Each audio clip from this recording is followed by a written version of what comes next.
Muy buenas tardes. Vamos a mirar la foliación. La foliación es la acción de numerar los folios o las hojas de un expediente o de una carpeta.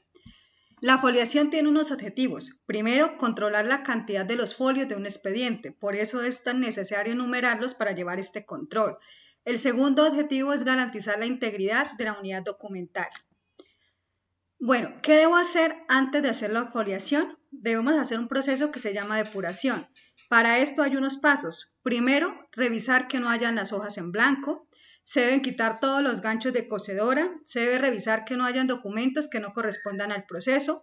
La foliación no debe tener tachaduras y se debe analizar si existe duplicidad de los documentos. También se deben verificar si los documentos están correctamente ordenados según la fecha. Esta depuración tiene como objetivo el retirar los documentos duplicados y los documentos que no sean constitutivos de la serie. En pocas palabras, contar con los documentos ya depurados y clasificados para la correcta foliación. ¿Qué debo alistar para hacer esta foliación? Debo alistar un lápiz de mina negra o un lapicero, un colbón, un borrador, el colbón debe ser seco y un sacapunta. Toda foliación se va a realizar en el borde superior derecho de la hoja a lápiz, en este lado. Como observamos en estas imágenes, 1, 2, 3, parte superior derecha. Ahora, cuando encontramos una hoja horizontal, esta se folia en forma normal, parte superior derecha. Pero cuando nosotros ya la vamos a archivar, la colocamos ya en forma vertical. Entonces la numeración quedaría por el otro lado. Ahora, ¿cómo se procede si la hoja está escrita al verso y al reverso? Cuando la hoja se imprime por los dos lados, entonces la numeración se va a colocar en el folio frontal. ¿De qué forma? Se coloca la numeración que va correspondiente, se coloca la R mayúscula, la línea diagonal y la V, que significa reverso y verso. Esto, como les dije anteriormente, en la hoja del frente. Listo, si nosotros íbamos en la 48 y ahora vamos en la 49, entonces colocaríamos 49R, línea diagonal y la V, ¿sí? Por detrás no colocamos nada. Entonces recuerden que cada hoja se numera una sola vez. Cada folio. Listo. Ahora, ¿cómo proceder si se comete un error al foliar? Si nosotros cometemos un error al foliar, si es a lápiz, pues simplemente borramos, pero si es a lapicero, le colocamos una línea diagonal en el número y abajo colocamos el correspondiente. Por ejemplo, nosotros colocamos 8 y cometimos un error porque tenía que ir el 9. Entonces al 8 le colocamos una línea diagonal y abajo le colocamos el correcto, que sería el 9. Ahora, ¿qué vamos a hacer cuando hay recibos? Los recibos se deben ordenar según la fecha y para guardar la integridad de la hoja o del folio, nosotros lo que hacemos es pegarlos con colbón seco para que ésta no se arrugue ni se dañe, ¿sí? ¿Y cómo los ordenamos? Por fecha o por consecutivos. Y foliamos la hoja como tal. Ahora, aquí tenemos que tener algo muy pendiente también en la foliación, que es cuando nosotros, por ejemplo, en un expediente se tiene un contrato, un ejemplo, ¿sí? Puede ser cualquier otro tipo de contrato, pero ese contrato o minuta nosotros lo vamos a necesitar en diferentes expedientes. Entonces, ¿qué pasa? Que la empresa, para no tenerlo que imprimir en varias ocasiones, lo que hace es colocar un documento o un folio que se llama referencia cruzada, que es el que me va a indicar que ese documento lo vamos a encontrar en otro expediente. Eso pasa cuando nosotros también encontramos lo que son fotografías, mapas, digamos CDs, todos esos documentos. ¿Qué pasa con eso? Nosotros para colocarlos en un expediente normal se van a dañar. Hay espacios como mapotecas, hemerotecas, donde se van a colocar, digamos, todos esos documentos que vamos a necesitar. Pero si nosotros tendrían que ir en ese expediente, tenemos que colocar una hoja o un folio que se llama referencia cruzada que nos va a permitir identificar dónde lo vamos a encontrar. Entonces ahí vamos a escribir el documento, por ejemplo, la foto o el documento se va a encontrar en tal lugar, ¿sí? Para eso es una referencia cruzada. Entonces, decíamos, la referencia cruzada se utiliza cuando un documento se requiere archivar en diferentes lugares y o cuando su clase no permite el almacenamiento en la unidad de conservación que le corresponde. Entonces, aquí los dos motivos que acabé de explicar. Uno, cuando un documento se requiere archivar en diferentes lugares. Entonces, como decíamos, el contrato. El contrato lo vamos a necesitar en este expediente, pero también lo vamos a necesitar en otro expediente, ¿sí? Entonces dejamos esta referencia cruzada que nos indica dónde lo vamos a encontrar. O cuando su clase no permite el almacenamiento en la unidad de conservación que le corresponde. Entonces, clase como cuál, como las que dijimos ahorita. Las fotos, los mapas, las revistas, etcétera. Todos esos tipos de documentos. Seguimos hablando de la referencia cruzada, que para eso existen lo que son las planotecas, las mapotecas, las fototecas, las hemerotecas, ¿sí? Lugares especializados donde van a ir todos esos documentos. Existen muchos formatos de control cruzado o referencia cruzada. Eso depende al sistema de gestión de calidad de la empresa, ¿sí? ¿Qué es lo importante acá? Que usted diga dónde lo va a encontrar. Entonces, por ejemplo, acá en este ejemplo como tal, archívese en, ¿sí? Y aquí está, dice, extractado de, ¿dónde lo sacamos? Y aquí dónde lo vamos a archivar.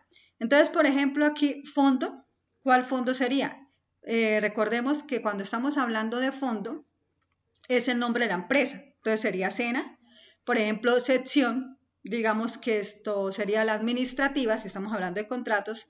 Subsección, contratación. Series, por ejemplo. Entonces la serie podría ser contratos y subseries, prestación de servicios, ¿sí? De servicios. Aquí la unidad de conservación sería el expediente, el código según la tabla de retención documental y el número de folio, ¿sí? De igual forma, extractado de dónde está original y acá clase de expediente, la fecha y también el número de folio. Cuando nosotros estamos hablando del resumen, entonces se va a decir, por ejemplo, si es un contrato, el contrato que consta de 50 folios se encontrará en el expediente tal, ¿sí? Es el resumen donde usted lo puede llegar a encontrar. Muy bien, ahora miramos la parte cómo vamos a archivar. Hay muchas formas de archivar. La más utilizada es una que se dice de lo más antiguo a lo más reciente. El gancho se coloca de arriba hacia abajo. Entonces, de lo más antiguo, de las fechas más viejitas, por ejemplo, estamos archivando lo de este año. Entonces, enero 5, enero 6, enero 7, febrero, marzo, abril, mayo. Entonces, lo más reciente va quedando arriba, ¿sí? Y el gancho se coloca de arriba hacia abajo. ¿Cómo perforamos? Para realizar la perforación es muy importante tener en cuenta que las carpetas se van a encontrar de tamaño oficio. Entonces los documentos los vamos también a archivar tomando esta referencia, tamaño oficio. Como observamos acá, esta hoja es tamaño oficio. Entonces tomamos una como referencia y le colocamos la marca en la mitad, ¿sí? Nosotros anteriormente hacíamos que cogíamos las hojas y la partíamos por la mitad y ahí perforábamos. No, ahora todas tienen que ser teniendo en cuenta el tamaño oficio, ¿sí? Y este tamaño oficio, entonces, como observamos esta hoja tamaño carta, también la tomamos como referencia, la colocamos acá y donde está la mitad de acá, perforamos la hoja de tamaño carta. Entonces, todas las hojas o todos los folios, tanto tamaño carta como tamaño oficio, van a quedar alineados acá en la parte superior, ¿sí? Eso es, todos deben estar de esa forma. Ahora, ¿Cuántos folios debe tener un expediente? Un expediente debe tener 200 folios, máximo un 5%, sin que se afecte la integridad de la unidad documental. Cuando se archiva también que debemos tener en cuenta que ya no se utilizan las carpetas, los acetas, no se utilizan las carpetas de cartón y no se utilizan tampoco los ganchos de metal, porque los ganchos metálicos lo que hace es oxidar las hojas, las daña. Cuando se archiva, ¿qué debe tener en cuenta?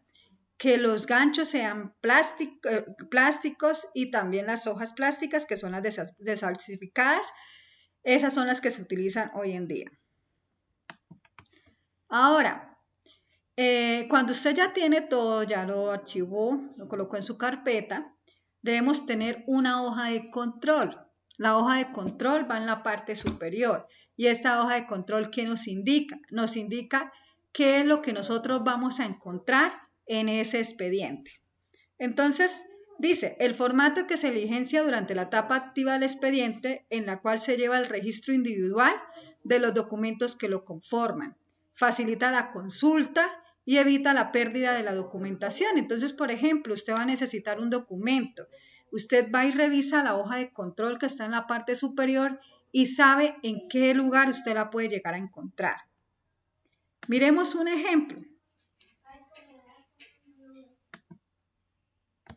Este ejemplo también es que se realiza en el SENA como tal. Entonces, se diligencia Regional Centro de Formación, Santander, Centro Agroturístico, la oficina productora, ¿sí? Aquí es grupo de apoyo administrativo según el área, el código, según la tabla de retención documental, la serie documental, aquí sería contratos, también el código, y la subserie serían los contratos de prestación, o sea, de servicios personales. Esa es la subserie, ¿sí? Aquí, el nombre de la carpeta. El nombre de la carpeta es el nombre de la persona. Aquí sería el funcionario, ¿sí? Eso es. Entonces, si observamos, aquí nosotros vamos a encontrar todos los documentos que se encuentran en esa carpeta, el número de folios y de dónde a dónde va a estar. Entonces, por ejemplo, oferta del contratista firmada, digamos del 1 al 4. Formato de hoja de vida del 5 al 20. Fotocopia de la cédula 21. Fotocopia, bueno, la libreta militar no la tiene.